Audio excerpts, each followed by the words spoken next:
He married a poor girl, not knowing she owned everything. They called her invisible, just a quiet girl in worn-out shoes, living paycheck to paycheck, no family, no connections, no future.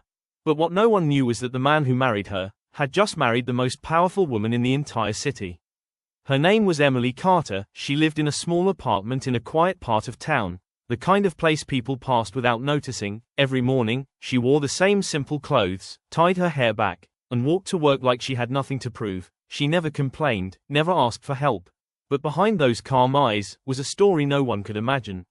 Then there was Michael Reynolds, a successful entrepreneur in New York, sharp, disciplined and focused. He built his company from nothing, and now, he was known across the city: luxury cars, business deals, high-profile connections. But despite all that, he was lonely, because every relationship he had ever known came with conditions. One evening, everything changed. It was raining heavily. Emily stood outside a small cafe, struggling with a broken heel. People rushed past her, too busy to care. Then a black car pulled over. Michael stepped out. He offered to help, not because he felt sorry for her, but because something about her felt peaceful, different from the world he knew. She smiled, softly, and for the first time in years, Michael felt something real. They started meeting more often: simple dates, coffee shops, walks in the park, late-night conversations, no luxury, no pressure, just two people, learning each other. Michael never told her how rich he was, and Emily never told him anything about her past, yet somehow it worked.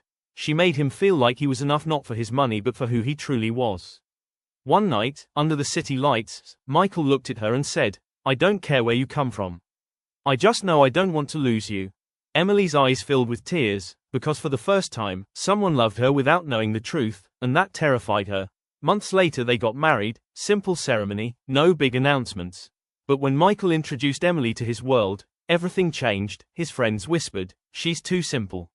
She doesn't belong here. She's after his money." Emily heard everything, but she stayed quiet, because she wasn't there to prove anything. After the wedding, things became strange. Emily started receiving calls she wouldn't answer in front of Michael. She would leave early in the morning, and return late sometimes. She looked distant. Michael began to question everything. Was she hiding something? Or worse, was she using him? One day, Michael followed her. She didn't go to any poor neighborhood. Instead, she arrived at a massive corporate headquarters, glass building, security gates, luxury cars everywhere. Michael watched as the guards immediately stood straight, and then, they opened the door for her respectfully. "Welcome back, Ms. Carter." His heart dropped. Employees greeted her like a leader, a powerful one. Then he saw it, her name on the top floor: Emily Carter, CEO. That night, Michael confronted her, not with anger but with pain. "Who are you? Really?" Emily took a deep breath. Tears slowly fell from her eyes. "I grew up surrounded by wealth, but no love. People wanted what I had, not who I was. So I left everything, to find something real."